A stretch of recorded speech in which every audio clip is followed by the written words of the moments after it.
আজি press meat আহ্বান কৰাৰ আমাৰ প্ৰধান এটা লক্ষ্য আছে। আগন্তুক লোকসভা নিৰ্বাচনত আমি ইউনাইটেড বড়ো পিপুল ফেডাৰেশ্যনৰ হৈ বৰ্তমান ভাৰত চৰকাৰৰ যিটো মোদী চৰকাৰ আৰু অসমৰ যি হিমন্ত বিশ্ব শৰ্মাৰ নেতৃত্বাধীন চৰকাৰ, এই চৰকাৰখনৰ আমি পূৰ্ণ সমৰ্থন আগবঢ়াব বিচাৰিছোঁ। কথা হ'ল আমাৰ ইউনাইটেড বড়ো পিপুল ফেডাৰেশ্যনৰ কেইটামান ইস্যু আছে, গুৰুত্বপূৰ্ণ ইস্যু। সেই ইস্যুকেইটা হ'ল, এক নম্বৰতে হ'ল Bodo Kachari welfare autonomous council village notification কৰিব লাগে।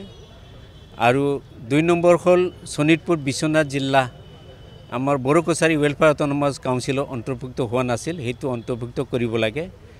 আৰু লগতে বড়ো কছাৰী ৱেলফেয়াৰ অট'নমাছ কাউন্সিলখন এতিয়া 3 বছৰ পাৰ হৈ গ'ল, সেইখন ভংগ কৰি নিৰ্বাচন পাতিব লাগে।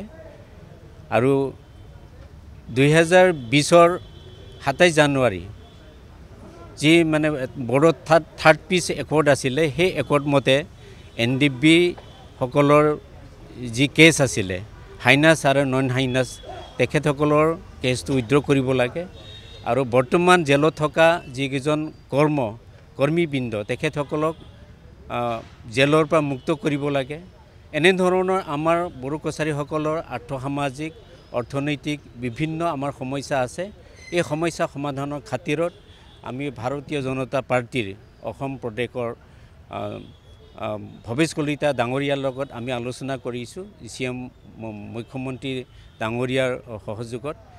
আমি আশাবাদী আৰু তেখেতসকলৰ কথা মতে বা তেখেতসকলৰ এচুৰেঞ্চ মতে আমি আগন্তুক লোকসভা নিৰ্বাচনত PTC বাহিৰত থকা 10 লাখতকৈ অধিক বড়ো কছাৰীসকল আৰু 24খন জিলা যিসকল বড়ো কছাৰী, আমি পূৰ্ণ সমৰ্থন আগবঢ়াম। এয়া আমাৰ আজি প্ৰধান প্ৰেছ মিট বা আমন্ত্ৰণ কৰা উদ্দেশ্য।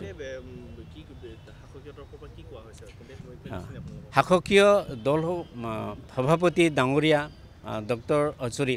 ভৱেশ কলিতা তেখেতে গৈছে, কথা দিছে, আমি চৰকাৰখন গঠন কৰিলোঁ আৰু আপোনালোকৰ যিখিনি ডিমাণ্ড, আপোনালোকৰ যিখিনি ইস্যু, আমি নিশ্চয় আলাপ আলোচনাৰ যোগেদি আমি সমাধানৰ কাৰণে আমি আশাবাদী। এই কথাটো সেই হিচাপতে আমিও আশাবাদী, তেখেতসকলৰ ইঞ্চুৰেঞ্চ মতে আমিও আশাবাদী।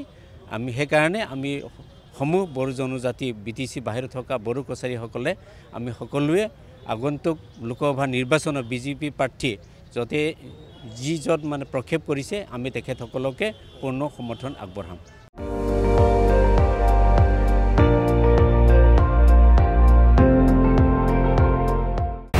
আপুনি চাই আছে ND24, সৰ্বশ্ৰেষ্ঠ নহয়, সৰ্বোত্তমৰ দৌৰ।